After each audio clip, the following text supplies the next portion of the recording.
शख्सियत का किसी का कोई रोल है या कोई ऐसा खास वाकया हुआ था जिसने आपको मोटिवेट किया था? किसी कामयाबी का कोई शॉर्टकट नहीं होता। अब हम ये कहेंगे कि नहीं, पैर भी किसी दूसरे के हों जी जी। और रास्ता भी किसी दूसरे को और कामयाबी हमारे नाम हो जाए, ऐसा नहीं होता है। सर इसमें क्या अवाम का कसूर नहीं है? क्योंकि अवाम भी तो वही पसंद करती है लफाजी। आज दुनिया में कितने ऐसे तरक्की याफ्ता मुल्क है जहाँ का तालीमी निज़ाम खुद उनकी अपनी मादरी ज़बान के अंदर है। सही। अगर आप अपनी मादरी जुबान से पीछा छुड़ा रहे हैं, आपसे बढ़कर ऐसा से कमतरी का शिकार कोई नहीं हो सकता। कौन सा ऐसा आपका शेर है जो आपको खुद अच्छा लगता है? सर मेरा एक अपना ज़ाती मेरे जहन में बार बार एक चीज़ आती है कि अक्सर शोरा हजरात मुशायरों में और मौके पर गालिब के और मीर के इनके बहुत तस्करे होते हैं, तो इकबाल का नाम क्यों नहीं आता है? अपनी मादरी जुबान ही उस वकार के साथ बोलिए कि सुनने वाला 2 मिनट रुककर आपकी बात सुनने की ख्वाहिश करे। जी। तो इकबाल के साथ एक जो मसला जुड़ा हुआ है आज के दौर में कि हम देखते हैं कि बहुत ही सतही अशार जिनका दूर दूर तक अल्लामा इकबाल से कोई ताल्लुक नहीं है। ढूंढोगे हमें मुल्कों मुल्कों, मिलने के नहीं नायाब हैं हम। जी। ताबीर है जिसकी हसरत व गम, ऐ हम नफसो वो ख्वाब हैं हम। सही। और मुर्गाने कफस को फूलों ने ऐ शाद ये कहला भेजा है। मुर्गाने कफस को फूलों ने ऐ शाद ये कहला भेजा है। आ जाओ जो तुमको आना है, ऐसे में अभी शादाब हैं हम। जी। अस्सलाम वालेकुम वरहमतुल्लाह। नाजरीन, आज हम फिर से आपके साथ एक नए पॉडकास्ट के साथ हाजिर हुए हैं। आज हमारे दरमियान में एक बहुत बड़ी शख्सियत जिनका पूरे मुल्क में भी जिनका नाम है और मुल्क के बाहर भी आपको जाना और पहचाना जाता है, तो हमारे दरमियान में जनाब हसनैन आकिब सर मौजूद है। आज के इस पॉडकास्ट में मैं आपका इस्तकबाल करता हूँ। अस्सलाम वालेकुम वरहमतुल्लाह। वालेकुम अस्सलाम रहमतुल्लाह। दोस्तों, इतनी बड़ी शख्सियत जब हमारे दरमियान में मौजूद है तो ये ज़रूरी बनता है कि मैं एक तारुफ आपके सामने उनका पेश करूं। आपका तारुफ, इंट्रोडक्शन, आपके कारनामे ये तो बहुत लंबे चौड़े हैं, लेकिन ब्रीफली मैं कुछ बातें आपके सामने रखता हूं तो आप जान जाएंगे कि हसनैन सर ने किन किन मैदानों के अंदर काम किया है और आपके कौन कौन से कारनामे हैं। सर का आबाई वतन वैसे अकोला है, लेकिन पिछले कई सालों से आप पूसद में मुकीम हैं, जहां पर आप GN Azad junior college of education में बतौर लेक्चरर काम कर रहे हैं। सर उर्दू, हिंदी और अंग्रेज़ी ज़बान के मारूफ शायर हैं। आपकी अब तक 17 से ज़्यादा किताबें शाये हो चुकी है, जिसमें रमे आहू, खामा सजदा रेज़, इकबाल बचश्मे दिल और दीगर किताबें शामिल हैं। इसके अलावा सर बाल भारती पुणे के उर्दू और फारसी ज़बान की कमेटी के रुकन हैं। सर को AMP नेशनल अवार्ड बराए एक्सेलेंसी इन एजुकेशन भी मिल चुका है। सर ने 5 मज़ामीन में मास्टर डिग्री के साथ साथ LLB भी किया है। सर अपनी मादरी ज़बान उर्दू से अंग्रेज़ी, हिंदी और मराठी ज़बानों में मंजूम व मंसूर तर्जुमा करने के लिए मारूफ है। सर का एक बड़ा कारनामा यह है कि सर ने नात के लिए अंग्रेज़ी ज़बान में लफ्ज़ प्रोफियम वज़ा किया, जिसे दुनिया भर के 10 ममालिक के अंग्रेज़ी सहाबा ने इल्म व अदब की जानिब से बेइंतहा पजीराई हासिल हुई है। इसके अलावा सर का एक दूसरा बड़ा कारनामा यह है कि आपने कुरान करीम के 30वें पारे का मंजूम अंग्रेज़ी तर्जुमा भी किया है। सर आपके तारुफ के बाद सबसे पहला हमारा सवाल आपसे ये है कि इतनी सारी चीज़ें आपने मुख्तलिफ मैदानों में की है और इतने कम अरसे में आपने की है, तो ये सब चीज़ें आपने कैसे कर ली? हमारे बहुत सारे जो व्यूवर्स हैं उसमें स्टूडेंट हैं, यूथ है, जो बहुत सारी चीज़ें करना चाहते हैं, उनके अज़ाइम हैं, मंसूबे हैं, लेकिन हम सब जानते हैं कि हर कोई इतना आगे नहीं बढ़ पाता। हर कोई अपने न्यू ईयर रेजोल्यूशन तय करता है, लेकिन वो बीच ही में क्विट कर लेता है। तो कैसे ये सब चीज़ें आपने कर ली? देखिए, ये हालांकि तारुफ के फौरन बाद आपने ये जो सवाल कर लिया है, जाहिर सी बात है कि ये तारुफ से जुड़ गया है, वाबस्ता हो गया है। सवाल इसलिए भी अहम है कि वो जो आपके नाज़रीन हैं और जो भी इसको सुनने वाले हैं, जो सुनेंगे और किसी मकसद के तहत अपने जहन में एक ख्याल बनाकर देखेंगे, तो उनको कुछ हासिल होना चाहिए। इस लिहाज से भी इसका जवाब ज़रूरी है। देखिए, कामयाबी कभी भी किसी खिड़की से नहीं आती है। कामयाबी को आना है तो वो दरवाजे से ही आएगी। अच्छा। लोग ये सोचते हैं कि कामयाबी का कोई शॉर्टकट होता है। जी। किसी कामयाबी का कोई शॉर्टकट नहीं होता। सही। कामयाबी के लिए आपको सलीके के साथ और एक मुनज़्ज़म तरीके से दरवाजे तक आना होगा। उसके लिए ज़रूरी है कि हम उन चीज़ों को, उन मैदानों में, उन शोबों में हाथ डालें जो हमारी दिलचस्पी के हैं। सही है। ऐसी जगह ना जाएं जहां हम नीम दिली से काम कर रहे हों। सही है। तो होता ये है कि जहां आप नीम दिली से काम करते हैं, तो अगर आप उस रास्ते पर लाखों किलोमीटर भी चल लिए, मंजिल तक नहीं पहुंचेंगे। सही है। इसलिए बेहतर यह है कि आप उसी रास्ते पर चलें जो आपको लगता है कि आपकी दिलचस्पी और आपके ज़ाती ज़ौक़ और शौक़ का सामान जहाँ पर हो। सही है। हमारा भी यही मामला रहा कि हमने जिन-जिन मैदानों में काम किया है, वो सारे मैदान हमारे शौक़ के थे। सही है। अब उसमें देखिए एक अहम पहलू निकल कर आता है कि ठीक है, वो मैदान जो हमारे शौक़ के थे उनमें तो हमने काम कर लिया, लेकिन कुछ मैदान ऐसे भी थे कि जो हमारे शौक़ के इब्तिदा में नहीं थे, अच्छा। लेकिन हमको दाखिल होना पड़ गया, तो फिर हमने उसको अपने शौक़ का मैदान बना लिया। अच्छा। तो 2 चीज़ें निकल कर आ रही हैं। एक तो ये कि आप जो आपका अपना पैशन है उसको फ़ॉलो करें। सही है। दूसरा ये कि जो चीज़ आपके रास्ते में आ गई है, उससे बचकर नहीं निकलना है, उसका सामना करना है अच्छा। और फिर उसको अपना बना लेना है। जी, जी, जी। जैसे जब इब्तिदा में एक मज़मून पढ़ाने के लिए हमको मुतय्यन किया गया, तो उन्होंने कहा कि भई अंग्रेज़ी के साथ आपको तारीख़ भी पढ़ानी है। अच्छा। तो हमने कहा कि भई हमारा मज़मून तो अंग्रेज़ी है, तारीख़ क्यों पढ़ाएँ? सही। लेकिन फिर जब बहालत मजबूरी तारीख़ में आना पड़ा, तो फिर हम तारीख़ में भी अल्हम्दुलिल्लाह उसमें फिर हमने अपना उसको अपना लिया और जी। आज तारीख़ में भी अल्हम्दुलिल्लाह अपना एक स्टैंड रखते हैं। जी, जी। तो ये चीज़ है कि जो चीज़ आपकी राह में आ जाए, तो फिर उसको ऐसे अपना लो कि वो आपके ज़ौक़ की और आपके शौक़ की चीज़ बन जाए, आपकी दिलचस्पी की चीज़ बन जाए। तो कामयाबी और एक और अहम चीज़, बल्कि 2 बातें मैं ये कहना चाहूँगा कि कामयाबी के लिए जो 2 बहाने होते हैं, पहला उज़्र और पहला बहाना ये होता है कि हालात नहीं थे। सही है। हम बहुत अलग-अलग किस्म के सही। वजूहात पेश की जाती हैं। ये सब एक्सटर्नल रीज़न्स होते हैं मतलब, बिल्कुल, बैरूनी वजूहात होती हैं। बिल्कुल सही कि भाई सबसे कॉमन, सबसे आम वजह तो यही है कि हमारे वसाइल नहीं थे हमारे पास। सही है। हम अब वसाइल में मैं कहना नहीं चाहता कि हम गरीब थे, लोग जी, कहते जी। हैं। गुर्बत-उर्बत कुछ नहीं होती सही है। है ना? ये तो आपके it is a state of your mind. सही है। आपकी ज़हनी कैफ़ियत का नाम है। क्योंकि हम भई खुश रहना और अपनी ज़िंदगी को भरपूर तरीके से जीना, वो किसी भी हाल में जिया जा सकता है। सही है। वसाइल पैदा करना कोई आपके ख्वाब में नहीं आ जाएँगे वसाइल। सही है। वसाइल तो आपको पैदा करने हैं अपने। जी, जी। तो वो उज़्र मेरे रास्ते में नहीं आया। अच्छा। वो उज़्र बहुत शदीद था। अच्छा। लेकिन अब मैं ये हमेशा नहीं कहता हूँ कि मैंने किया, मैंने कुछ नहीं किया। जो करने वाली ज़ात तो अल्लाह की है, जी। हमारा क्या है? लेकिन ये है कि पैर हमारे थे, जी। रास्ता अल्लाह का था। सही, तो बहुत चलना तो बढ़िया। हमको सही है ना? अब जी। हम ये कहेंगे कि नहीं, पैर भी किसी दूसरे के हों जी, जी। और रास्ता भी किसी दूसरे का और कामयाबी हमारे नाम हो जाए, ऐसा नहीं होता है। जी, जी। तो इसलिए कि सारे जितने उज़्र हैं उनको बाजू रख दीजिए। जी, जी। वो उज़्र आज नहीं तो कल, वो बहाने, वो कमियाँ, वो खामियाँ जो आपको लगता है कि आज हमारे पास नहीं है, वो आज नहीं तो कल रिकवर हो जाएँगी। सही। लेकिन वो वक़्त जो गुज़र चुका है आपका रोने-पीटने में, वो वापस नहीं आएगा। सही तो है। इसलिए, और दूसरी चीज़ जो मैं कहना चाह रहा था, एक तो हमारे उज़्र हैं, जी। दूसरी है हमें मुस्तकिल मिजाजी का फुक़दान, कंसिस्टेंसी नहीं है। कंसिस्टेंसी। सही है। क्योंकि हम आधा काम करके फिर छोड़ देते हैं, बोलते सही है। हैं भाई न, किसी चीज़ को वहाँ तक ले जाना चाहिए आप।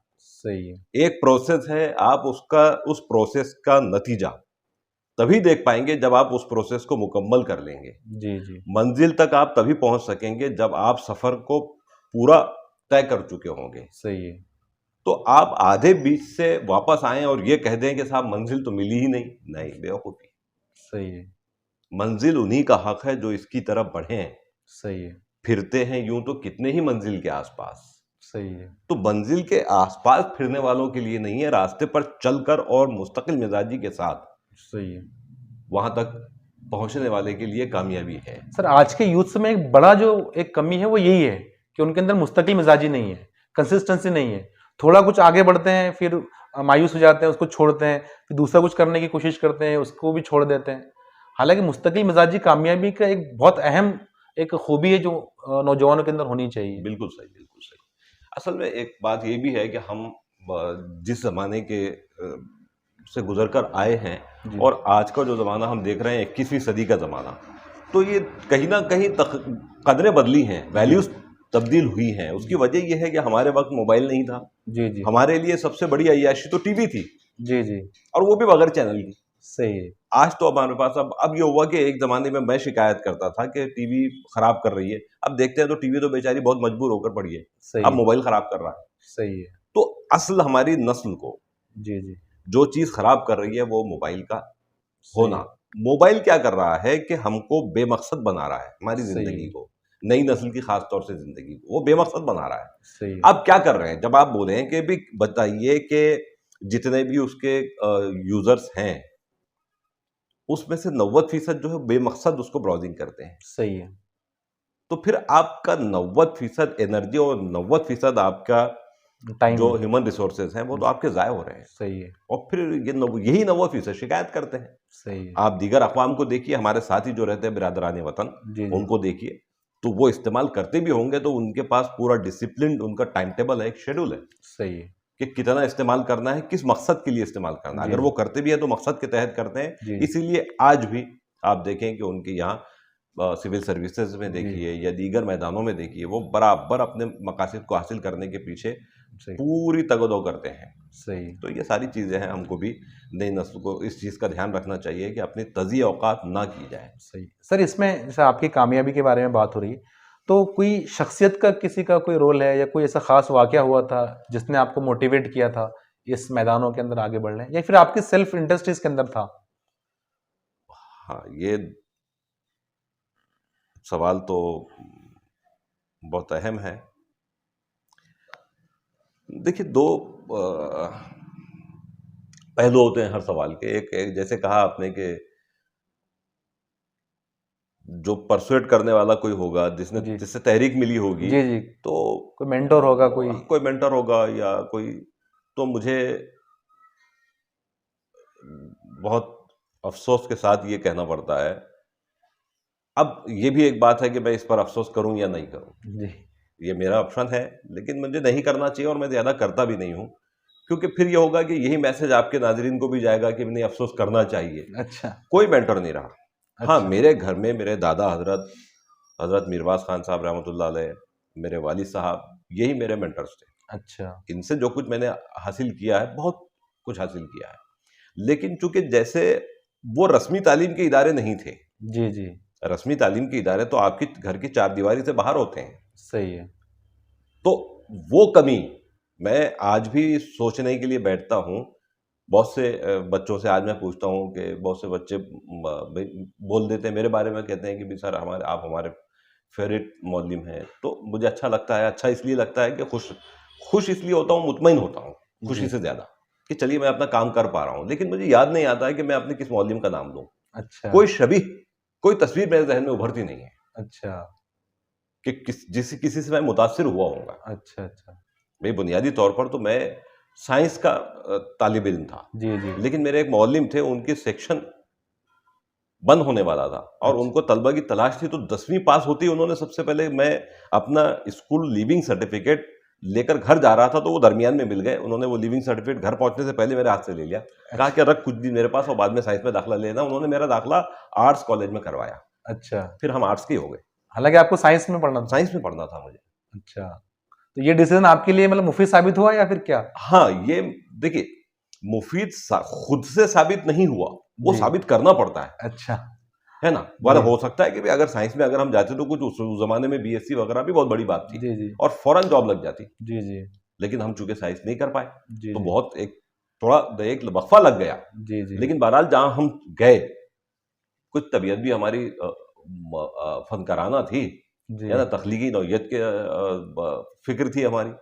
तो बहुत सारी चीज़ें थी उसमें, तो ऐसा लगता है कि नहीं, शायद साइंस में अगर होते तो बहुत ज़्यादा हम यहाँ ना पहुँच पाते, अच्छा, साइंस में उस मकाम तक ना पहुँच पाते जो आर्ट्स में हैं हम। सही है। तो शायद यही लगता है कि नहीं, जो हुआ वो अच्छे ही के लिए हुआ। नहीं मतलब बहुत सारे लोगों के साथ ऐसे वाक़यात वो होते हैं, जो वक़्ती तौर पर तो बज़ाहिर लगता है कि क्या हो गया?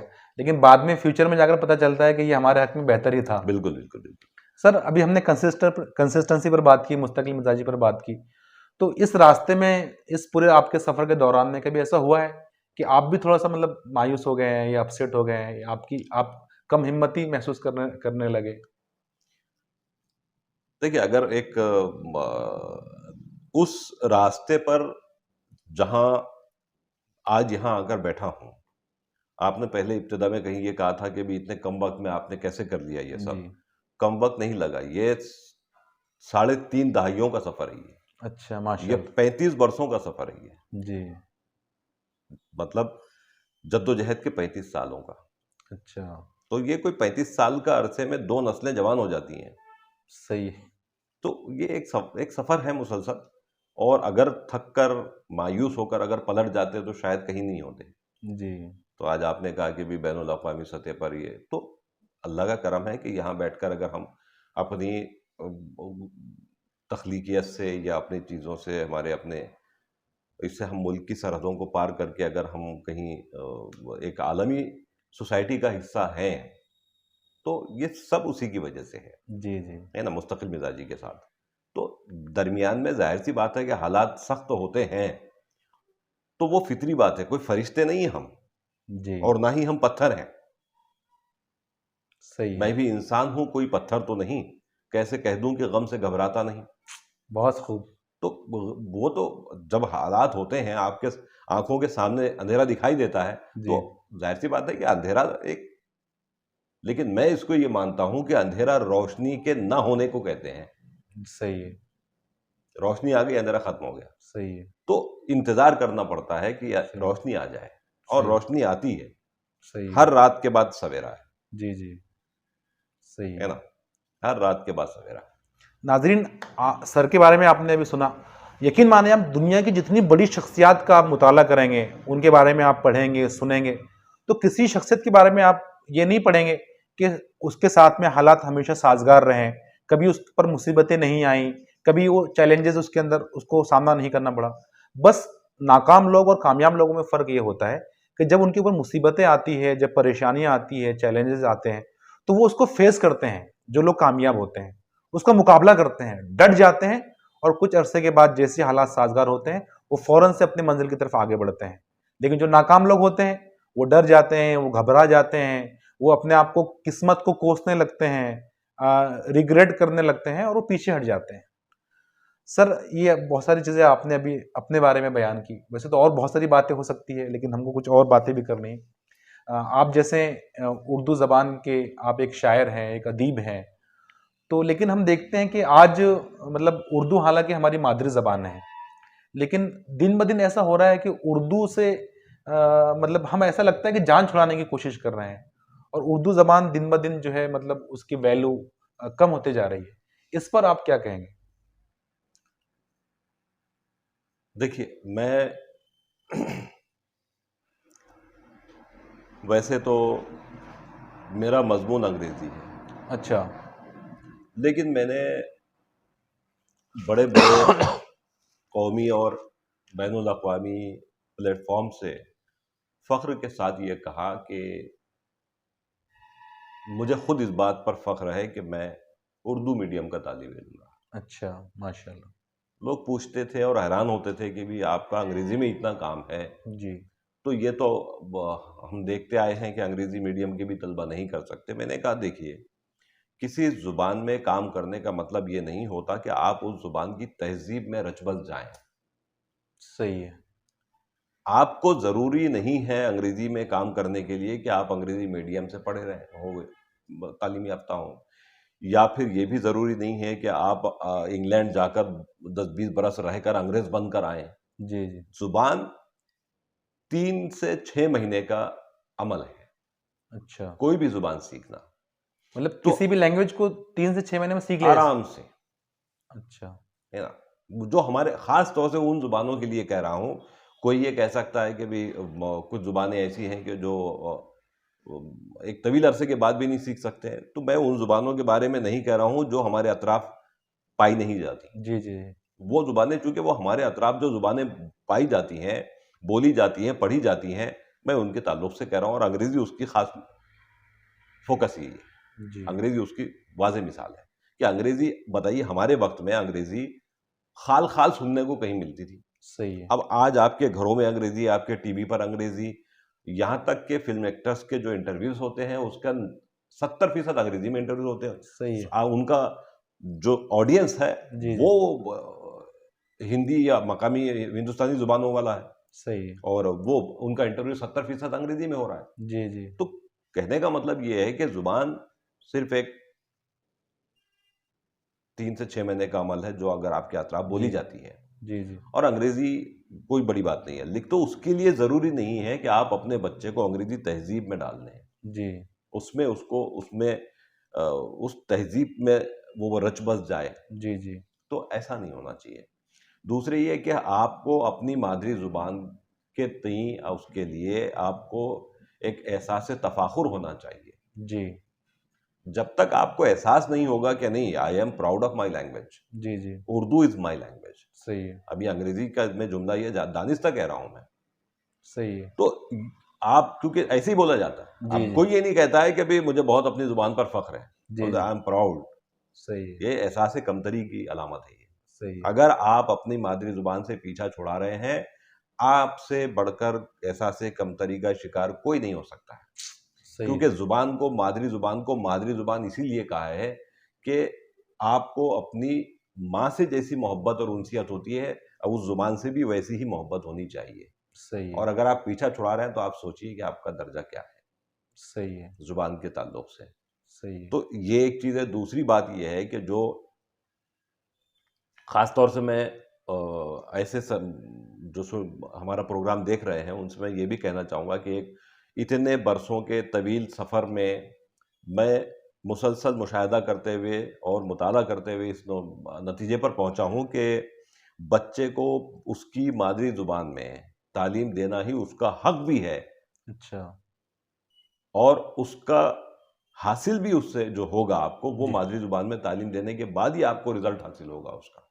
इब्तिदाई तालीम या फिर मतलब एलिमेंट्री एजुकेशन, जिसको अच्छा। आपने इब्तिदाई तालीम कहा है, जिसका मुझे लगता है कि सेकेंडरी तक, मतलब 10वीं तक जी, जी, जी। जिसको कहते हैं। जी, जी, जी। तो वो इसकी वजह ये है कि बच्चा फितरी तौर पर जो ज़ुबान वो घर में बोल रहा है, वो सही, स्कूल में भी वो उसी ज़ुबान में उसको वो मज़ामीन पढ़ाए जाने चाहिए, तो सही। उसकी तफ़हीम जी, जी। बुनियादी तौर पर, बुनियादी सतह पर उसकी तफ़हीम बहुत आसान होती है। सही है। क्योंकि बुनियादी सतह पर वो तफ़हीम के ही मकासद होते हैं जी, जी, कि जी। उसके समझ में आ जाए जी, जी। और इत्लाक़ हो उन चीज़ों का। जी, जी। तो वो इस लायक बन जाए कि वो उन चीज़ों को जिन्हें वो सीख रहा है, उनको नंबर 1 वो समझ सके, जी, और जी। नंबर 2 उनको उनका इत्लाक़ कर सके, सही उस है। मालूमात का जो वो हासिल कर रहा है। सही है। गैर ज़ुबान में या किसी भी दूसरी ज़ुबान में, जी, जी। जो उसकी मादरी ज़ुबान नहीं है, जी। वो एक नंबर 1 वो एक गैर फितरी अमल है। नंबर 2 ये बच्चे पर ज़ुल्म है। अच्छा। तो महज़ आप अपने ज़ात की या अपनी अना की तस्कीन के लिए उसको दूसरे मीडियम स्कूल में डालकर खुश होते हैं, और बच्चे का ज़रा ख़्याल नहीं करते हैं हम कि जी। हमारा बच्चा अंग्रेज़ी मीडियम में जा तो रहा है वो, जी। लेकिन उसकी नफ्सियात का मुताला तो कीजिए, ज़रा देखिए उसका कि उस पर क्या बीत रही है। सही, आप खुश हो रहे हैं कि देखो हम उसके साथ कितना अच्छा कर रहे हैं, बस सही, बेहतरीन फ़ीस दे रहे हैं, ये कर सही रहे है। हैं। लेकिन उस बेचारे पर एक बच्चा है छोटा-सा, सही है। उस पर आप 2 कंधों पर 2 बोझ डाल रहे हैं। सही है। है ना? एक बच्चा है जो फितरी तौर पर 5 किलो का वज़न उठा सकता है, आप उस पर 10 किलो का वज़न डाल रहे हैं। सही। 5 किलो तो वो हो रहे हैं जो उसको अंग्रेज़ी ज़ुबान सीखनी है। क्यों? कि वो अंग्रेज़ी घर पर नहीं बोल रहा है, जी, जी। तो वो घर पर अलग ज़ुबान बोल रहा है और स्कूल में अलग ज़ुबान। तो सही, एक तो ये कि उसको स्कूल में वो ज़ुबान सही है। इस्तेमाल करनी है जो घर पे नहीं बोली जाती। एक बोझ ये पड़ गया उस पर। सही, दूसरा बोझ है मज़मून का। अब उसको हर ज़ुबान, अब वो तारीख़ का मज़मून, वो सही, अगर अपने घर पर होता तो उर्दू में पढ़ता, उर्दू में सीखता, सही है। क्योंकि वही घर में बोली जाती है। सही है। सबके लिए, मराठी वालों के लिए, हिंदी, सबके लिए यही उसूल है। सही है। बात मादरी ज़ुबान की चल रही है, उर्दू, हिंदी, मराठी की नहीं चल रही है। सही है। तो यही मामला। तो सही, अब ये है कि भई आप उस पर एक बोझ तो ज़ुबान का डाल रहे हैं, दूसरा बोझ मज़मून का डाल रहे हैं। सही है। तो अगर आप उसको मादरी जुबान में इब्तिदा में तालीम दिलवाते हैं तो एक ही बोझ पड़ता है, सही और है, वो है मजमून का, जुबान का नहीं। फितरी तौर पर लैंग्वेज जुबान का वो नहीं। वही बोलता है सही जो है। वो स्कूल में जिसमें पढ़ रहा है। तो ये खामखा बच्चे पर जुल्म नहीं करना चाहिए। जी। ये एक सर उसमें ये होता है कि हम देखते हैं कि जैसा आपने कहा कि आज उर्दू को लेकर पेरेंट्स भी और कहीं न कहीं टीचर्स भी एहसास कमतरी का शिकार हैं और अंग्रेज़ी से मरूब है। हालाँकि अंग्रेज़ी हम ये नहीं कहते हैं मुखालिफ नहीं है, आप खुद अल्हम्दुलिल्लाह इतने एक्सपर्ट हैं इंग्लिश के अंदर। लेकिन जैसा हम देखते हैं कि घरों के अंदर बच्चे ने कोई पोएम याद कर ली, इंग्लिश के कुछ वर्ड्स उसने बोल दिया, तो माँ-बाप बहुत फ़ख्र करते हैं। और मुझे लगता है कि वो क्या है, वो तो कोई आम कोई गैर पढ़ा लिखा बच्चा भी जो जिसका कोई वास्ता नहीं है एजुकेशन से, अगर उसको भी कुछ अंग्रेजी के अल्फाज लौटा दिए जाएं, कुछ पोयम पढ़ा दी जाए, तो वो भी वो सब कर सकता है। तो इसका ये मतलब तो नहीं है कि बच्चा अगर कुछ वर्ड्स बोल रहा है तो वो अंग्रेजी ही उसने बोलना सीख गया है, पोयम वो सीख गया है। देखिए, मैं एक चीज और बता दूं जी। आपको कि अंग्रेजी अदब में हिंदुस्तानी एंग्लो इंडियन जी। लिटरेचर जी। पढ़िए आप। जी। जिन लोगों ने अंग्रेजी में बहुत अंग्रेजी अदब में बहुत अहम कारनामे अंजाम दिए जी। और जिनकी किताबें आज सिलेबस में और निसाबों में पढ़ाई जाती हैं, जी। तो आप उनको देखिए कि वो मादरी जुबान से गायब नहीं थे। जी। उनकी बुनियाद मादरी जुबान ही थी। आला तालीम में उन्होंने आला तालीम की सतह पर उन्होंने अंग्रेजी को इख्तियार किया जी। जुबान के तौर पर, जी। जी। और फिर उसमें अदब तख्लीक किया, तो आज वो आलमी सतह का अदब है। जी। अगर आप पीछे जाएंगे अंग्रेजों के ज़माने में, जी। तो उसमें भी उड्स डिस्पैच देखिए आप, जी। 1858 के आसपास उसने जी। ये किया था। उड्स ने, उनका ऑफिसर था, तो उसने ये लिखा था, उसने रिकमेंड किया था। जी। जी। उसकी सिफारिश ये थी कि हिंदुस्तान में हिंदुस्तानियों को अंग्रेज़ी पढ़ानी चाहिए, लेकिन उनकी बुनियादी तालीम, इब्तदाई तालीम मादरी ज़ुबान में हो और आला तालीम के लिए अंग्रेज़ी हो। सही है। ये वो अंग्रेज बोल रहे थे जिनका मकसद था कि हिंदुस्तानियों को अंग्रेजी पढ़ाकर उनको क्लर्क बनाया जाए, सही है। ताकि वो हमारे काम आ सके। सही है। अब ये है कि आज़ादी के बाद हमने खुद सही। क्लर्क बनना मंजूर कर लिया सही है। और फख्र करते हैं हम उस पर। जी। तो एक किस्म की ज़हनी और नफ्सियाती गुलामी है, जी। और कुछ नहीं। हालांकि सर आज दुनिया में कितने ऐसे तरक्की याफ्ता मुल्क है जहाँ का तालीमी निज़ाम खुद उनकी अपनी मादरी ज़बान के अंदर है। तरक्की याफ्ता मुल्कों की अगर आप बात कर रहे हैं, तो तमाम तरक्की याफ्ता मुल्क जी। सब अपनी अपनी मादरी ज़ुबानों में तालीम हासिल करके तरक्की कर चुके हैं। जी। हम तरक्की पजीर थे, हैं, जी। और खुदा ना करे हालात ऐसे रहे तो तरक्की पजीर ही रहेंगे। जी। लेकिन अब ये पजीरी कब तक होगी? सही है। एक मुद्दत होती है सही है। किसी भी प्रोसेस के मुकम्मल होने के लिए। जी। जी। तो ये अब ये तरक्की पजीरी का दौर कब तक चलेगा? जी। भाई, आज़ादी के बाद से 75 साल के ऊपर तो हो ही गए हैं। सही है। तो ये है कि हमको इज्तिमाई तौर पर सोचना पड़ेगा। जी। जी। और समाज जो बनता है, समाज एक जमीयत का नाम है, सही है। लेकिन वो अफराद से बनता है। सही है। तो अफराद को फिक्र बदलनी पड़ेगी, तो जी। जमीयत की फिक्र बदलेगी। जी। जी। सर एक सवाल हमारे जहन में अभी आया है कि अभी हमने अंग्रेज़ी और उर्दू पर बात की। हम जानते हैं कि कम्युनिकेशन ये इंसान की स्टूडेंट की कामयाबी के लिए बहुत ज़रूरी होता है कि वो अच्छा कम्युनिकेटर हो। तो क्या अच्छी कम्युनिकेशन के लिए इंग्लिश का आना ज़रूरी है या किस हद तक उसको आना चाहिए? देखिए, मैंने पहले भी कहा है कि अंग्रेजी, आप चाइना में जाकर क्या ये कहेंगे कि आपको अंग्रेजी नहीं आती इसलिए आप कम्युनिकेट अच्छा नहीं कर सकते? आप जर्मनी में जाकर वहां उनसे ये नहीं कह सकते कि भाई साहब अंग्रेजी में बोलिए, आपका कम्युनिकेशन सही नहीं है क्योंकि आप जर्मन में कर रहे हैं। सही है। बिल्कुल नहीं। उनके बहुत कंप्यूटर से खूब। लेकर सारी चीजें उनकी अपनी जुबानों में हैं। जी। फ्रांस में आप जाइए, बहुत से ममालिक ऐसे हैं यूरोप के कि जहां पर अंग्रेजी जानी जाती है, जी। जी। बोली नहीं जाती, वो जी। अपनी जुबान बोलते हैं। सही है। है ना? जैसे अब बहुत दूर की बात सरहद छोड़िए, हमारे मुल्क में ही देखिए, अगर आप जुनूबी हिंद की रियासतों की तरफ चले जाएंगे, तो वहां पर कुछ लोग अगर हिंदी जी। जी। जानते भी होंगे तो वो बोलते नहीं है। सही है। एक ये चीज होती है कि अब अपनी जुबान के लिए आप कितने ज्यादा मोहब्बत का जज्बा रखते हैं, कितना वो जी। उस पर डिपेंड करता है। तो ये सारी चीज़ें हैं कि इसको अंग्रेज़ी जानना कम्युनिकेशन के लिए ज़रूरी नहीं है, लेकिन एक सबसे अहम चीज़ है, आप कम्युनिकेशन उसका बहुत अच्छा होगा जिसको अपनी मादरी ज़ुबान पर उबूर हासिल होगा। सही है। तो जितने लोग ये कहते हैं कि हमारी मादरी जुबान उर्दू है, या जितने लोग, आज तो मराठी वाले भी ये बोलने लगे हैं कि मराठी वाले अच्छी मराठी नहीं बोल रहे हैं, जी, कई जुबानों वाले अपनी अपनी जगह पर, क्योंकि कोई उतना ज्यादा कमिटेड नहीं है। सही है। तो आप अपनी मादरी जुबान ही, उर्दू वालों के लिए मैं कह रहा हूं जी, जी। कि नाजरीन हमारे ज्यादा उर्दू वाले हैं, जी, जी। तो अपनी मादरी जुबान ही उस वकार के साथ बोलिए कि सुनने वाला 2 मिनट रुककर आपकी बात सुनने की ख्वाहिश करे। जी, अब हम पढ़े लिखे हैं या नहीं, ये जुबान ही तय करती है। जी। अब हमारी जुबान ही ऐसी है। देखिए, डिग्री का टुकड़ा जो है ना, वो आपका सबूत नहीं है तालीम याफ्ता होने का। बिल्कुल सही वो है। डिग्री याफ्ता है आप, सही है। तालीम याफ्ता नहीं। तालीम याफ्ता तो आपकी गुफ्तार और आपका किरदार सही है। ये बताएगा कि आप तालीम याफ्ता हैं या सही नहीं है। है। तो सबसे पहले तो किरदार तो बाद में दिखाई देता है, गुफ्तार पहले दिखाई देती सही है। है। तो अपनी गुफ्तार से बताइए कि आप तालीम याफ्ता हैं। सही है। तो हम ये नहीं कहते कि भी आप फौरन कोई गालिब बन जाएं जी, जी। या कोई माहिर लिसानियात बन जाएं, जी, लेकिन जी। बहरहाल इतना तो हो कि तालीम याफ्ता की जुबान और मकामी जुबान जो आपके अतराफ बोली जाती है, जी, जी। तो वो जुबान कोई ऐसे, वो बोली है, सही है। उसको स्लैंग बोलिए या वो मकामी नेटिव, वो होता है कि उसको कैसे बोला जाता है। सही है। सही है। तो तालीम याफ्ता इंसान अपनी जुबान बोलता है, जी, जी। एक मेयारी, सही है। जिसका मेयार तय किया गया हो। सही है। तो उस लिहाज से उसको देखना चाहिए। तो पहले तालीम याफ्ता इंसान ने, मौलिम हो ना हो, कम से कम वो तालीम याफ्ता है ना, जी, जी, तो जी। उसने स्कूल में सीखी है ये जुबान। जुबान नहीं सही। सीखी उसने, बल्कि घर में भी वही जुबान बोली जाती है, लेकिन वहां जुबान का वो रुख, जी, जी। वो पहलू जी, जी। जो उसकी शख्सियत को बनाता है, जो उसके कम्युनिकेशन स्किल को बढ़ाता है, जी, जी। आप बोल कर देखिए। सही है। आपके अक्सर मौलमीन ऐसे हैं कि जिनको जब आप गुफ्तगू करें तो आप 2 घंटे बैठ जाएं तो पता नहीं चलता कि ये मौलम है। सही है। बिल्कुल सही। तो ये जो चीज है कि मौलम में सिर्फ मिसाल दी है। जी, जी।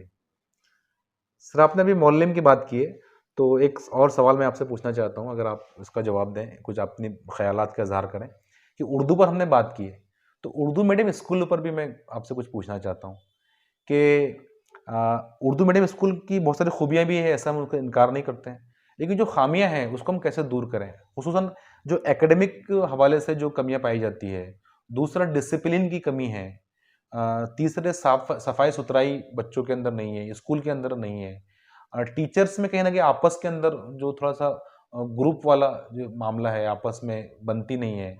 तो ये सब मसाइल के साथ कैसे हम उर्दू मीडियम स्कूलों को तरक्की दे सकेंगे? कैसे बच्चे वहाँ से मतलब आगे बढ़ेंगे, वहाँ से कामयाब होंगे? तो इन मसाइल का क्या हल है? देखिए, उर्दू मीडियम स्कूलों की बात आपने की है। जी। फिर देखिए, स्कूल तो स्कूल है, बात मीडियम की नहीं है। अच्छा। मीडियम क्या है? जुबान तब्दील होने से कल्चर तब्दील नहीं होता जी। है स्कूल का। स्कूल स्कूल है। अगर आप जुबान का लफ्ज वहां से हटा दें, उर्दू, इंग्लिश, हिंदी, मराठी, सिंधी, वो स्कूल है, जी। कल्चर सेम होगा। अच्छा। सवाल ये है कि क्या ये कल्चर की यकसानियत, तालीमी कल्चर कह रहा जी, जी, जी। हूं, स्कूली कल्चर, इदारा जाती, जी। वही शर्तें जो मराठी, हिंदी, उर्दू, अंग्रेजी सबके लिए शर्तें गवर्नमेंट की यकसा हैं, तो फिर आपका कैंपस यकसा क्यों नहीं है? अंग्रेजी मीडियम स्कूल का कैंपस अलग है, उनका कल्चर अलग है। मराठी, हिंदी, मराठी, इन सब का यकसा कल्चर चल रहा है। जी। उनके यहाँ ये सारी, उर्दू वालों के यहाँ ये कल्चर क्यों नहीं है? इसलिए कि हमने अपने आप के लिए सेक्लूजन, जिसको कहते हैं जी। गोशे तन्हाई, जी, जी। हमने अपने लिए इख्तियार कर लिया है। जी। हमने चूज कर लिया है हमने उसको, कि अच्छा। नहीं, हम अलग। तो अच्छा। ये जो सेक्लूजन है, एलियनेशन, जी। ये तो हमने खुद इख्तियार किया है। जी, जी। हम उस मेन स्ट्रीम का जी। हिस्सा खुद नहीं बनना चाहते। जी। हम, हमारे यहाँ पाकी को आधा ईमान कहा गया है। जी। वो पाकी कहाँ है? वो पाकी ना हमारे अतराफ माहौल में नजर आती है, ना हमारे ख्यालों में नजर आती है, ना हमारे किरदार में नजर आती है, और ना ही हमारी गुफ्तार में नजर आती है। सही है। तो देखिए, बहुत से लोगों को मेरी बात से इख्तिलाफ हो सकता है, लेकिन ये मेरा हक है जी, मैं इसका इज़हार करूँगा। बिल्कुल सही है। जिसको इख्तिलाफ़ है वो इख्तिलाफ़ करने का उसका हक है। जी, जी, जी। इख्तिलाफ़ राय का इज़हार होना चाहिए, बिल्कुल होना चाहिए। हाँ, मगर उसका भी एक मेयार होना चाहिए। सही है। तो हो सकता है कुछ लोग मुत्तफ़िक़ ना हों, लेकिन ये मेरी अपना अपना सही मुशाहिदा है सही है। और मुझे लगता है कि मैक्सिमम ज़्यादातर इससे मुत्तफ़िक़ होंगे, क्योंकि जी, सबका मुशाहिदा यही है कि नहीं हमारा सही है मुशाहिदा, हम भी उसी समाज से आते और हैं। हकीकत यही है हाँ, और हकीकत से इनकार तो नहीं किया जा सकता। बिल्कुल। अब असातिज़ा की बात कर रहे हैं, आपके एक एक स्कूल के असातिज़ा अगर 10 का स्टाफ़ है, 10 का अमला अगर है, मैंने हर जगह ये कोशिश की है कि असातिज़ा चाहे किसी भी स्कूल के, एक जगह 5 स्कूलें हैं तो पाँचों स्कूल के असातिज़ा आपस में एक-दूसरे से जुड़े रहें। जी, चाहे वो मज़ामीन के तवज्जुह से जुड़ें कि भई अंग्रेज़ी के मौलिम हैं तो वो अंग्रेज़ी, साइंस के हैं तो साइंस वाले आपस में, जी, लेकिन बहुत कम ऐसा देखने में आया है। जी, जी, 10 का अमला है, वो 10 भी आपस में मुत्तहिद नहीं है। जी, चुगली गिबत का माहौल होता है, सही है। कहीं और भी होता होगा लेकिन हमारा दिखाई देता सही है। है ना? हम ये नहीं कहते कि उधर नहीं है, है, कहीं और, हमारा दिखाई दे रहा है। सही है, और हमारी दूसरी बात क्या है कि दूसरी जगह वो ये जो कुछ करते हैं वो इस्लाम की या अपने मज़हब की तालीमात का बाजा बजाकर नहीं करते हैं। सही है, हम बाजा बजाते हैं कि इस्लाम हमारा मज़हब ऐसा, हमको हमारे हमारे मज़हब के लिए, हम मुसलमान हैं इसलिए हमको वो सब चाहिए, स अमल कुछ नहीं करेंगे, सही है, वो किरदार में दिखाई नहीं देगा, सही तो है, फिर क्या फ़ायदा हुआ आपका? सही है, तो भई हम मुसलमान हैं, तो मुसलमान 5 वक़्तों की नमाज़ महज़ पढ़ लेने से सही है, नहीं होता है। सही बात है, जब तक कि नमाज़ का पूरा जुज़ उसके अंदर ना उतर जाए, सही उसके है, ईमान में ना उतर जाए। सही है, मैं अगर मस्जिद की चारदीवारी तक मुसलमान हूँ और बाहर निकलते से ही अगर मैं फ़ोन पर ये कह रहा हूँ कि साहब मैं तो बाहरगाँव हूँ, मैं तो शहर में हूँ ही नहीं सही है, और आप वहीं हैं, सही है, तो बताइए कि आपका ईमान आपको आपकी नमाज़ नहीं अनल मुनकर से कहाँ रोक रही है? सही है। मुसलमान तो वो है जो 24 घंटे अल्लाह की बंदगी करें। सर इसके अंदर अब थोड़ा-सा मैं आपसे इससे और आगे बढ़ते हैं हम। एक और सवाल मैं पूछना चाहूँगा। आप अल्हम्दुलिल्लाह मुख्तलिफ़ ज़बानों का अदब आप जानते हैं। आप एक अच्छे शायर भी हैं, अदीब भी हैं। तो सर ज़बान और बयान में शायरी की क्या अहमियत है? क्योंकि हम देखते हैं कि नई नस्लों के अंदर थोड़ा ऐसा लगता है कि शगफ कम हो रहा है अशआर सुनने का, अशआर कहने का और कहीं न कहीं ऐसा लगता है कि शायरी और ये जो अदब है, उससे नौजवानों की दिलचस्पी कम हो रही है। इवन ये कि जो आमतौर पर एक माना जाता था कि मुशायरे एक अदब के और शायरी के लिए मुशायरे अरेंज होते थे, लोग आकर सुनते थे। अब मुशायरे भी ज़्यादा कहीं हो नहीं रहे हैं। तो इसमें थोड़ा-सा आप बताएँ कि क्या मामला है? थोड़ा-सा एक नस्ल पीछे चलें अगर, जी, तो घरों में ये माहौल हुआ करता था जब टीवी नहीं आई थी, जी, तो घरों में ये माहौल हुआ करता था कि शाम में आंगन में पानी का छिड़काव होता था जी, और बड़े चारपाई पर बैठते थे, बच्चे नीचे बिछाकर उनके अतराफ बैठ जाते थे जी। और बैतबाजी के मुकाबले होते थे। मुकाबले होते थे, सही है। घरों में। बैतबाजी का मतलब ये होता है जैसे उसकी नई शक्ल आ गई है अंताक्षरी के सही, फ़िल्मी गाने। सही है, अब वो फ़न तो होता नहीं है, वो तो गाने हैं वो सब। सही है। जबकि शायरी बैतबाज़ी एक बच्चे में शेर कहने का, शेर सुनने का और शेर फ़हमी का जी, ज़ौक़ पैदा करती थी। सही है, वो ज़ शेर फ़हमी का मतलब शेर और शायर बन जाना नहीं होता है। सही है। शेर फ़हमी मतलब आपकी ज़हनी इस्तेदाद इतनी हो जाए कि आप शेर को समझ सकें। जी, तो उस वक़्त ये होता था जी, कि जब 5 साल का, 6 साल का, 7 साल का, 8 साल का बच्चा जी, वो शेर कह रहा है, उसको 10-10, 20-20, 30-30, 40-40, 100-100, हज़ार-हज़ार अशआर याद हो रहे हैं। जी, जी। तो क्या उसके अंदर वो अदब उतरेगा नहीं, जब वो बिल्कुल, याद करेगा? तो क्या वो जब बात करेगा तो वो कहीं न कहीं उसकी गुफ्तगू में झलकेगा नहीं? बिल्कुल झलकेगा। तो फिर ज़ाहिर-सी बात है कि वो जब निकल कर आते थे और जब स्कूलों में दाखिल होते थे, तो वो कल्चर, वो सकाफ़त, वो तहज़ीब उनके साथ आती थी। सही है, फिर उसको जोड़ मिलता था स्कूली तालीम का। सही है, तब जाकर वो शख्सियतें जिनको देखने को अब आँखें तरसती हैं, सही है, वो शख्सियतें गायब हो गई हैं। कहतो रिजाल का ज़माना है, सही है, अब नहीं है हमारे दरमियान, क्योंकि वो जो इदारे, ख़ानदान खुद एक इदारा हुआ करता था तरबियत का, सही है।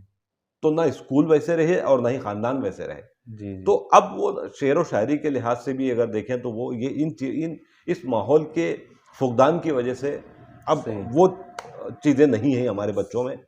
दूसरी ये कि अब मुशायरों की बात है तो मुशायरों में लफ़्फ़ाज़ी फ़न नहीं रहा, लफ़्फ़ाज़ी हो गई है। सही है। तो मुशायरों का मकसद भी वो नहीं था, मतलब एक तो हो नहीं रहे हैं और जो हो रहे हैं तो वहाँ सिर्फ लफ़्फ़ाज़ी हो रही है। लफ़्फ़ाज़ी हो रही है। भाई सही है। इधर-उधर के किसी को, क्योंकि जो शायर है, पहले तो शायर ना भी हो तो उसको हज़ारों अशआर याद होते थे। अब जो शायर है उसी को पता नहीं कि ये शेर जो मैंने कहा है वो मैंने कहाँ से लिया है। अच्छा। इसीलिए फिर इल्ज़ाम लगते हैं चोरी के कि भी ये तो फलाँ का शेर इन्होंने पढ़ दिया, फलाँ की गज़ल पढ़ दी। तो हमने तो ऐसे-ऐसे देखा कि पूरी-पूरी गज़ल मार दी है। तो ये सारी चीज़ें हैं। सर इसमें क्या अवाम का कसूर नहीं है? क्योंकि अवाम भी तो वही पसंद करती है लफ़्फ़ाज़ी। देखिए दुकानें जब खुलती हैं तो वो ग्राहकों की तलब जो होगी वो सामान रखेगा। जी, अगर ग्राहक चाइना का सामान मांगते हैं तो जी, वो चाइना का सामान देगा, वही रखेगा वो। जी। अगर ग्राहक कहे कि नहीं हमको मेयारी सामान चाहिए तो वो चाइना का नहीं रखेगा, वो मेयारी रखेगा। तो तलब और रसद का ये मामला चलता है, तो कसूर तो इसमें अवाम का भी हुआ ना? दोनों का होता है, जी, दोनों का होता है।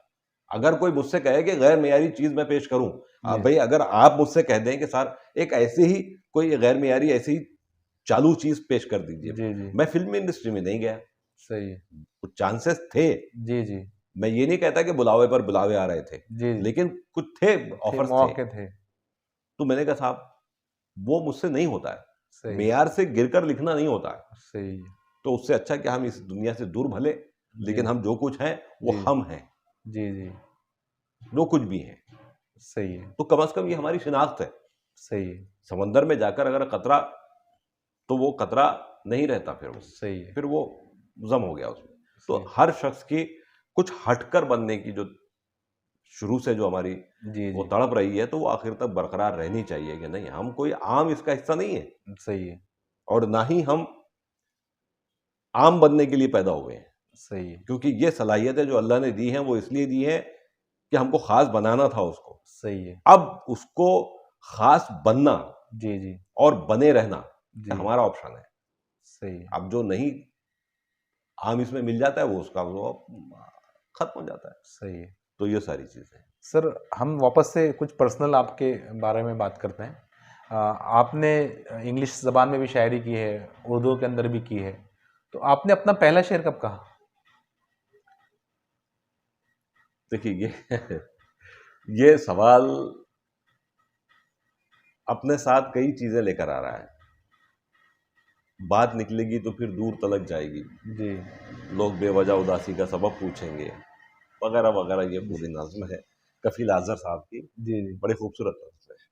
तो ये है कि और फिर ये भी कहा है किसी शायर ने कि तुम याद आए और तुम्हारे साथ ज़माने याद आए। जी, तो ये चीज़ वो है कि जिसके साथ एक ज़माने याद आते हैं, जी, जी, कि पहला शेर कब कहा और अब चूँकि हालात ऐसे थे कि अंदर एक बेचैनी थी, जी, एक तड़प थी। इज़हार करना था उस बेचैनी का, जी, दूसरा कोई वसीला था नहीं, तो अल्फ़ाज़ को ही उसका सहारा बना लिया जी, और अल्फ़ाज़ के काँधों पर सवार होकर सही है, कलम का चाबुक लिया सही है। और तख्लीकी सफ़र पर चल पड़े। सर मैं आपको रोकूँगा इसमें। ऐसा ऐसा सुना और कहा जाता है कि हर शायर के पीछे कुछ ना कुछ उसकी इमोशनल कुछ स्टेट होती है जहाँ से वो एक शायर बनता है। कुछ ना कुछ उसके साथ हादसा हुआ होता है, यानी किसी न किसी जज़्बाती कैफ़ियत से गुज़र रहा होता है। तो क्या ये सही है कि हर शायर ऐसे ही बनता है? थोड़ा-सा आप बोलने में तकल्लुफ़ बरत गए। जी। असल में शायर के बारे में ये कहा जाता है कि वो इश्क में नाकामी उसको शायर बना देती है। अच्छा। सिंपल सी बात है। जी, जी। असल में बात इश्क की नहीं होती है, जी, बात होती है जज़्बे और एहसास की शिद्दत की। जी, तो चाहे वो इश्क का जज़्बा हो या फिर वो कोई और जज़्बा हो। जी। वो मायूसी का जज़्बा भी एहसास भी हो सकता है, सही है। वो नाउम्मीदी का भी हो सकता है, कुछ भी हो सकता है। जी।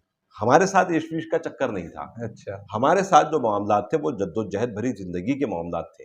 जी। हमारी महरूमी का मतलब वसाइल से महरूमी की बात जी, कर जी। रहा हूँ मैं, कि हमारा मतलब हमने अमली जद्दोजहद बहुत कम उम्र में शुरू हो गई थी हमारी। अच्छा। हम बहुत कम उम्र में हम कंधों पर ज़िम्मेदारियाँ आ गई थी। अच्छा।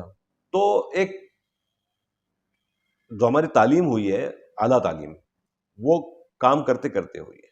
जी। एक तरफ हम काम भी करते थे और एक तरफ पढ़ते भी थे, अच्छा। दोनों साथ चलिए। तो असल में जब एहसास बहुत शदीद होता था जी। ज़िंदगी का, मैं एक ये होता था कि गैर यकीनी कैफियत थी जी। सूरत हाल की, क्या होगा आगे, जी। अंधेरा दिखाई दे रहा है। तो ये जो डर, अंदेशा, खौफ, ये जहन को परेशान कर देता था। जी। अब उसका इजहार करना है, जी। तो दूसरा तो कोई जरिया था नहीं हमारे पास। सही। तो कलम का अल्लाह ने एक कलम को हमारे ताबे कर दिया जी। और फिर अल्फाज को उसका जरिया बना दिया। जी। तो हमने कहना शुरू किया, जी। जी। रवायती अंदाज में कहा, वज़न बहर से खारिज कहा, जी। क्योंकि कोई रहनुमाई नहीं थी। सही है। घर में हमारे बहुत अदबी माहौल था, बिल्कुल वो जैसे मैंने कहा कि जी। जी। बैतबाजी वगैरह हमारे दादा हजरत जी। अशार मतलब याद करवाया करते थे, जैसे सूरह कल में याद करवाते थे, साथ ही साथ अशार उर्दू के, अच्छा। फारसी के। जब फारसी आती नहीं थी उस वक्त फारसी के अशार याद करवाते थे। अच्छा। तो ये सब माहौल था, उसके बावजूद हमारा शायर बनना, क्योंकि हालात ऐसे नहीं थे कि हम ये अय्याशी कर सकें जी। शायरी की। तो वो एकदम डर था कि घर में पता चल जाए कि ये शायर बन गया, तो ना किसी के, कोई उस्ताद बना हमारा शायरी में तो बेबहर कहने लगे अच्छा। उर्दू में। फिर ये हुआ कि हमने कहा कि यार उर्दू में बेबहर भी अगर कहेंगे, मुशायरे वशायरे पढ़ेंगे, लड़कपन का दौर, तो घर में तो पता चलना ही है। जी। तो इसलिए एक काम ये किया जाए कि जुबान बदल दी जाए। अच्छा। तो हमने शौक तो नहीं बदला, जुबान बदल दी। अच्छा। अब अंग्रेजी में कहने लगे। अच्छा। और कमाल की बात है कि आज 35 साल के बाद भी जब हम देखते हैं तो उसमें एक लफ्ज भी इधर उधर नहीं कर सकते। अच्छा, माशाल्लाह।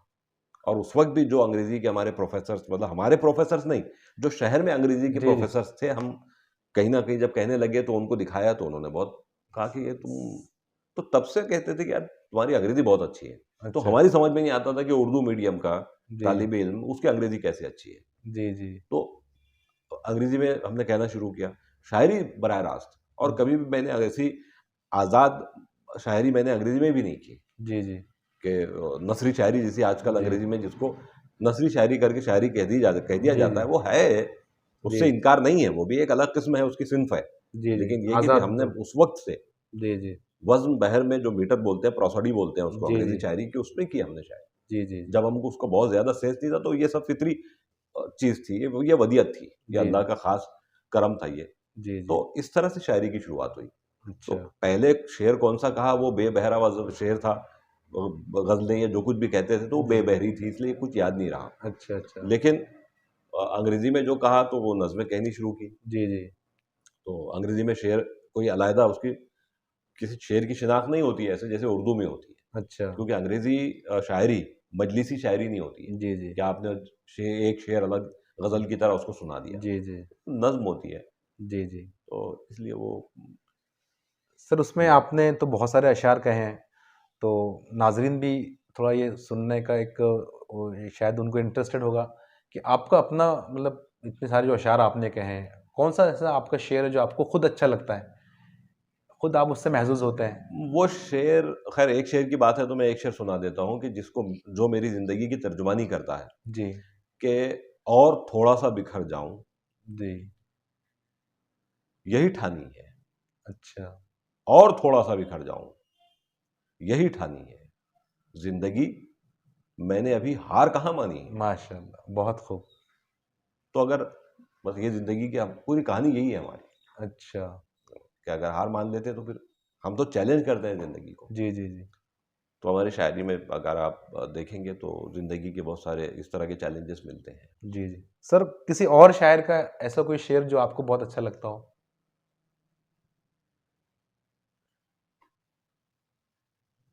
बहुत सारे अशआर हैं, गालिब जी। हैं, मीर हैं। जी। एक शेर कैफियत का शेर है जी। कि तुम मेरे पास होते हो गोया, फिर कोई दू जब कोई दूसरा नहीं होता। सही। एहसास का शेर, जी। जी। जी। एहसास का शेर, कैफियत का शेर। सही है। फिर गालिब के यहाँ तो बेतहाशा अशार जी। है, जी। गालिब तो गालिब है, जी। जी। है ना। सर, इसमें बोल रहे हैं आप? गालिब का शेर याद आ रहा था मुझे जी। कि तू और आराइशे ख़मे काकुल, जी, तू और आराइशे ख़मे काकुल, जी, मैं और अंदेशा है दूर दराज। माशाल्लाह। बहुत ऐसे तो खैर मीर हैं, गालिब हैं, बहुत सारे अशार हैं। तो जी, जी, एक शाद अजीम आबादी का जो शेर देखो क्या खूबसूरत उन्होंने कहा है कि ढूंढोगे हमें मुल्कों मुल्कों, मिलने के नहीं नायाब हैं हम, जी, ताबीर है जिसकी हसरत व गम, ऐ हम नफसो वो ख्वाब हैं हम। और सही, मुर्गाने कफस को फूलों ने ऐ शाद ये कहला भेजा है, मुर्गाने कफस को फूलों ने ऐ शाद ये कहला भेजा है, आ जाओ जो तुमको आना है, ऐसे में अभी शादाब हैं हम। जी, माशाल्लाह, बहुत खूब। ऐसे बहुत अशार हैं जो इंशाल्लाह और आगे भी आपसे हम सुनते रहेंगे, चैनल के थ्रू भी और वैसे भी। सर हम अल्लामा इकबाल के बारे में आपसे कुछ कुछ सुनना चाहेंगे, क्योंकि अल्लामा अ, इकबाल हमारे पसंदीदा शायर हैं और बहुत सारे लोग हमारे यहाँ हलकों में, ख़ासतौर पर दीनी हलकों में, तो आप कुछ अल्लामा इकबाल के बारे में क्या कहते हैं? देखिए कहीं न कहीं मुझे ये लगता है, जितना इक़बाल को मैंने आपने मेरी किताब इक़बाल पर है, अच्छा, इक़बाल बचश्मे दिल, अच्छा, वो आप ले सकते हैं, वो हासिल कर सकते हैं जी, और पढ़िए उसको। तो इक़बाल का ज़ाहिर-सी बात है कि हम उसी माहौल में पले-बड़े जहाँ पर इक़बाल का ही ज़िक्र हमें आस-पास जी, सुनाई देता था। जी, जी, 7 साल की उम्र में अगर सबसे पहला प्रोग्राम मुझे याद है, तो वो शायद 1977 की बात है या 78 की। एक प्रोग्राम हुआ था इक़बाल सदी के मौके पर, अच्छा, हमारे घर से करीब स्कूल में हुआ था। तो उस प्रोग्राम में हमने हिस्सा लिया था, दूसरा या तीसरा इनाम भी हासिल किया था हमने उसमें। अच्छा, उसकी तस्वीरें भी मीडिया पर हैं अच्छा, मौजूद। तो वो इक़बाल का वहाँ से हमारा ताल्लुक़ था जी, जी, और मुझे वो भी याद है कि मैंने उस वक़्त उसके 1-2 अशार याद हैं जी, जी, कि मैंने क्या पढ़ा था उस वक़्त 7 साल की उम्र में, अच्छा, 45 साल पहले की बात। घर-घर था यही चर्चा कि इक़बाल का मरना, इस्लाम के सर पे है क़यामत का गुज़रना। जी, था उसके तख़य्युल का फ़ुसून जिसने सिखाया, 100 साल के सोए हुए जज़्बों को उभरना। जी, ऐसे जी, जी, मौलाना ज़फ़र अली ख़ान की नज़्म थी, ये मैंने पढ़ी जी, थी। जी, जी, जी, 45 साल पहले 7 साल के बच्चे को याद रहना, सही है। ये सब या वो सब याद है पूरा मतलब मुझे। आज का शायद पहली या दूसरी क्लास का बच्चा। दूसरी का मैं दूसरी में था शायद उस वक़्त, अच्छा, दूसरी या हार्डली तीसरे में दाख़िल हुआ होऊँगा। जी, तो जी, जी, क्योंकि इक़बाल का 77 में 1877 में पैदाइश है इक़बाल की, तो 1977 में इक़बाल सदी मनाई जा रही थी। जी, जी, जी, उस मौके पर था ये। अच्छा, अच्छा, तो इक़बाल से वो ताल्लुक़ तो वहाँ से था जी, जी, जी, और कई मर्तबा एक मर्तबा मैंने किताब में लिखा भी है कि एक मर्तबा मुझे ख्वाब दिखाई दिया। तो शायद उस वक़्त मैं कहीं न कहीं अपने तख़्लीक़ी सफ़र के मोड़ पर था, ऐसी जी, जगह के जहाँ से मुझे तय करना था कि मैं क्या रुख़ अख्तियार करूँ। अच्छा, तो उस वक़्त इक़बाल मुझे ख्वाब में दिखाई दिए थे और अच्छा, मैं जो सोच रहा था तो बस मेरी ख्वाब में इक़बाल से बातचीत नहीं हुई, लेकिन ये कि भी इक़बाल दूर से दिखाई दिए और वो मेरी तरफ देखे, उन्होंने देखा और वो मुस्कुराए मुझे देखकर। अच्छा, तो फिर मैं उससे मैंने ये समझा कि मैं जो कर रहा हूँ, वो सही है। वो अच्छा, तकरीबन इस्तिखारे जैसी कैफ़ियत हो गई। सही क्या है, मैंने जो फ़ैसला किया था कि नहीं मुझे अपना इक़बाल से हटकर अपना रंग बनाना है, क्योंकि इब्तिदा में इक़बाल के अच्छा, उसी तासुर में मैंने अपना जी, जी, शायरी की थी। जी, जी, लेकिन बाद में फिर मैंने कहा कि नहीं, जी, फिर जी, हम इक़बाल का रंग नहीं अपना सकते, इक़बाल इक़बाल थे। जी, हमको वो इक़बाल नहीं मिल सकता। सही तो है, फिर ये कि हमको अपना उस्लूब बनाना पड़ेगा। जी, जी, जी, तो शायद वो जो मुस्कुराहट थी वो इस बात का जी, जी, की अलामत थी कि वो मुत्तफ़िक़ थे मेरी इस बात से। सही है। ख़ैर हम इसको किस लेवल पर ले जाते हैं, हम क्या समझते हैं, वो एक अलग चीज़ है, लेकिन बहरहाल जो था वो। सर मैंने एक अपना ज़ाती मेरे ज़हन में बार-बार एक चीज़ आती है कि अक्सर शोरा हज़रात मुशायरों में और मौके पर गालिब के और मीर के इनके बहुत तज़किरे होते हैं। तो इकबाल का नाम क्यों नहीं आता है? मतलब क्या उसकी कुछ वजह है या ग़ज़ल में उनकी इतनी महारत नहीं थी या क्या वजह है उसकी? इक़बाल के साथ थोड़ा-सा ज़ुल्म ये हुआ है कि उसको इक़बाल को एक फ़्रेम में डालकर पेश कर दिया गया। अब इस्लामिक इक़बाल वो उस फ़्रेम से बाहर ही नहीं निकल पाए, अच्छा, है ना? मतलब ये कि मिल्ली शायरी, हाँ, फ़लसफ़ा, जी, इस्लाम, ये जी, वो, ये सारी चीज़ें हैं, लेकिन जी। असल ये है कि ये सतही बातें हैं। अच्छा। ठीक है, मैं इससे इनकार भी नहीं है कि ये नहीं था, जी, जी। ऐसा नहीं था। जी, थे वो उनकी शख्सियत का, उनके कलाम का यही जायज़ा अगर आप तज्ज़िया करेंगे तो यही चीज़ें मिलेंगी आपको। जी, लेकिन बात है, हम हॉरिज़ॉन्टल स्टडी की बात नहीं कर रहे हैं, जी, हम बात कर रहे हैं वर्टिकल स्टडी की। जी, हमको गहराई इसमें देखना पड़ेगा जी, कि इक़बाल के यहाँ ये क्या-क्या चीज़ें हैं। अगर आप देखिए, ख़ारिजी तौर पर अगर आप उस इक़बाल के अशआर देखेंगे तो अल्फ़ाज़ में आपको नज़र आ जाएगा कि ये दिल्ली शायरी है। जी, आप अंदर जाइए। जी, इक़बाल ने खुद कहा है कि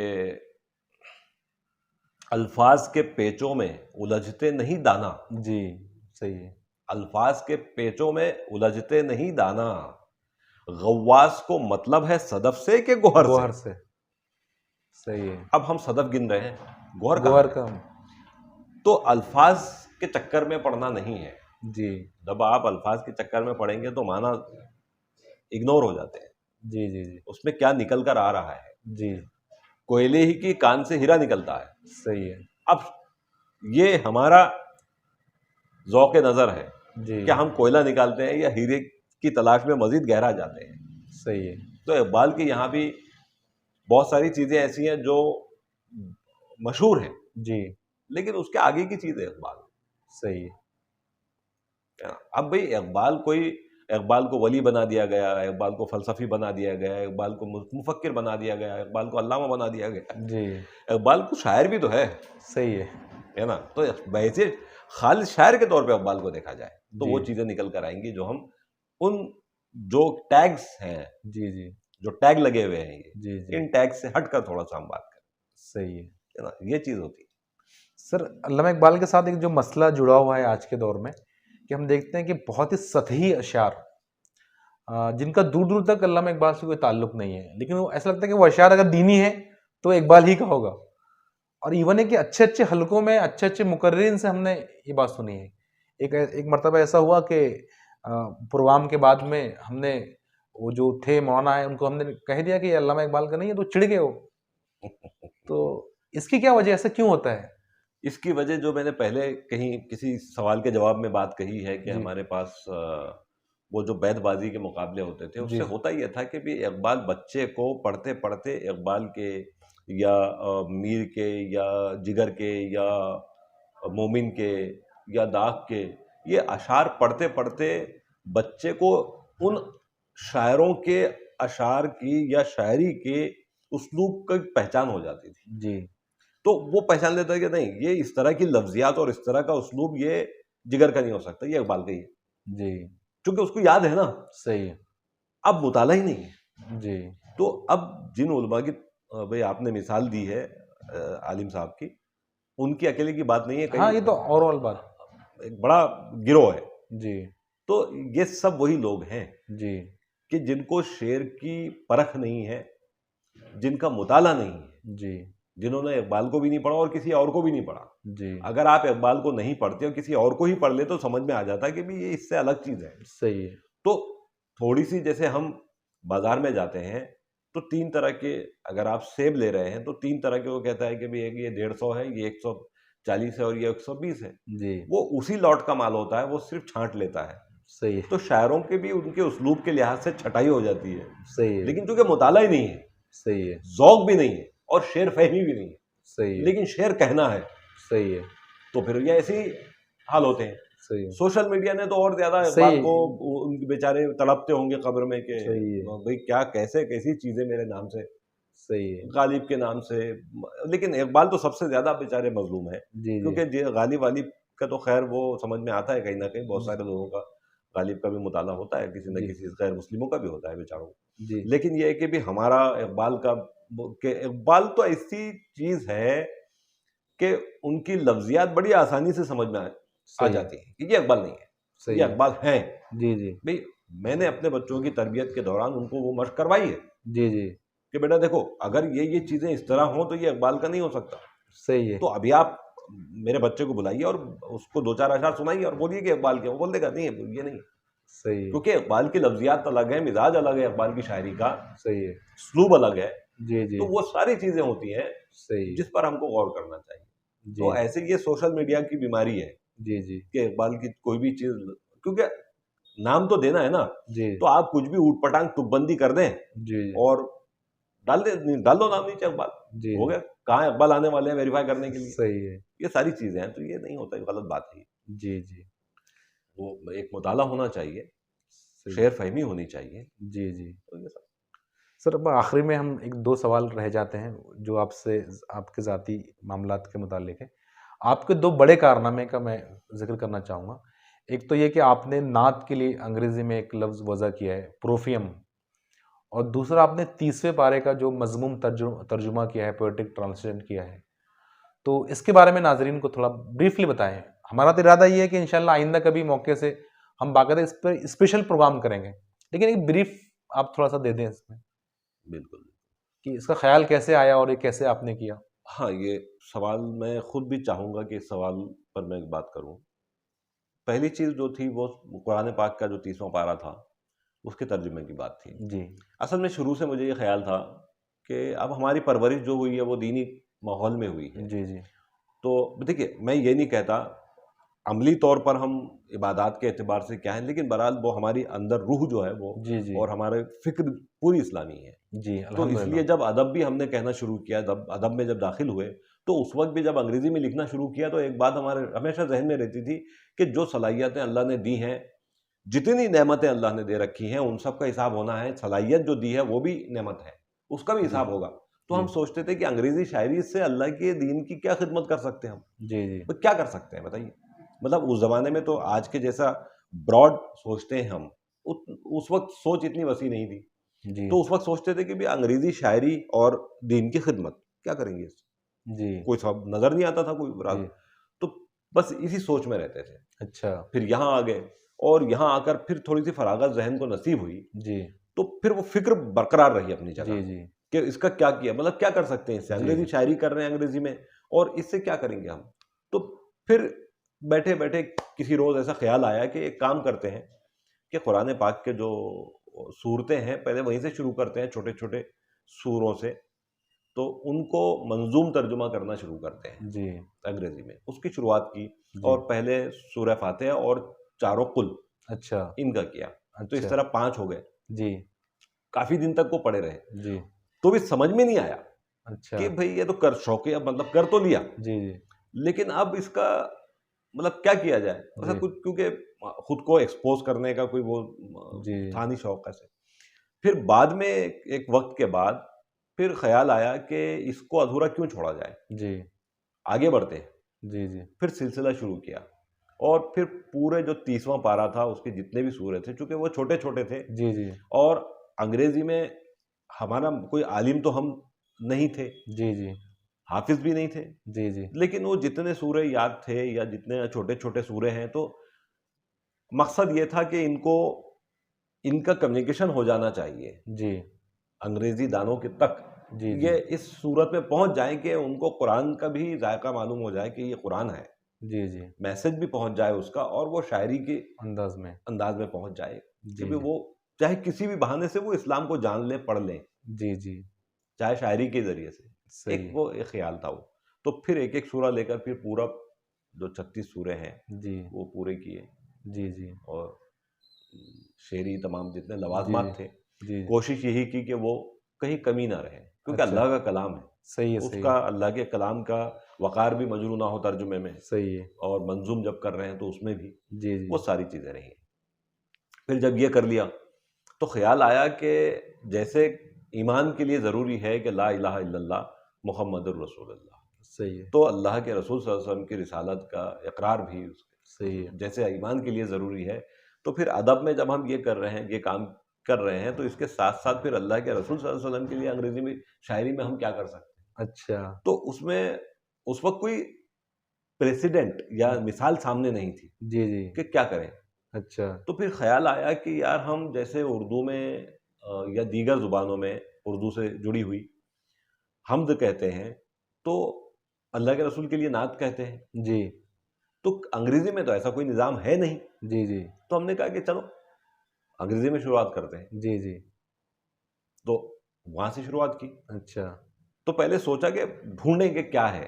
जी किसी पैगंबर के लिए कोई किसी उम्मती ने अदबी सतह पर ऐसे कोई चीज़ अच्छा नहीं मिली जो अच्छा नात के हम पल्ला हो, जी जी नहीं मिली, वो जो उसकी मुतबादिल या मुतरादिफ जी हो। जी तो अब मैंने कहा कि चलो फिर हमको ये काम करना चाहिए, अल्लाह शायद हमसे ये काम करवाना चाहता है। जी जी तो हमने ये कहा कि भी चलो सबसे पहले तो उसकी इस्तिला वज़ा करते हैं। जी जी फिर इस्तिला वज़ा की उसकी, जी तो वो प्रोफियम,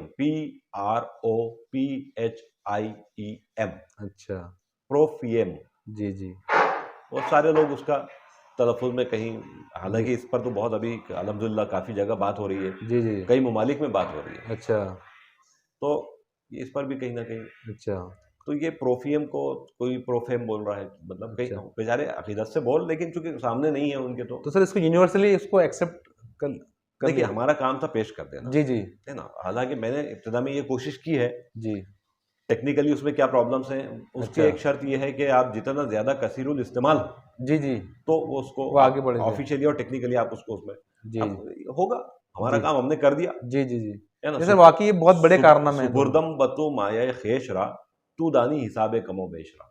अब वो अल्लाह के हवाले, जी जी वो करवा लेगा आपने। तो अल्लाह ने अभी पड़ोसी मुल्क में भी उस पर सेमिनार भी हुआ था, उस पे अच्छा उन्वान पर भी बात हुई, अच्छा वो सारी यहाँ पर भी हुआ था, तो उस पर भी गुफ्तगू काफ़ी जी जगहों पर मुल्कों में चल रही है, जी जी प्रोफियम पर, और इस पर जी जी अभी कुछ किताबें भी उस पर उन्होंने मुरतब करवा रहे हैं। अच्छा अच्छा तो ये सारी चीज़ें एक पेशरफ्त अच्छी खासी है अल्हम्दुलिल्लाह जी अब। अच्छा हालाँकि इसको काम किए हुए 15-20 साल हो गए हैं, जी लेकिन ये कि अब हर चीज़ का एक वक़्त तय होता है, जी जी तो वो धीरे-धीरे काम अपने रास्ते पर लगी है। जी जी तो नाज़रीन आप यकीन माने सर से जितनी देर से बात हो रही है मुझे पर्सनली तो वक्त के गुजरने का बिल्कुल एहसास भी नहीं हुआ और आप भी अगर इतनी देर से कंटिन्यू सुन रहे होंगे तो आप भी बहुत महसूस हुए होंगे आपको भी बहुत लुत्फ भी आया होगा और आपको फ़िक्री और इल्मी फ़ायदा भी हुआ होगा जाहिर बात है कि सर की इतनी सारी जो बातें हैं सर की जो फ़िक्र है सर का जो फ़लसफ़ा है सर की जो सोच है हम एक आध घंटे में इस पर बात तो नहीं हो सकती इस पर तो घंटों मज़ीद बात करने की ज़रूरत है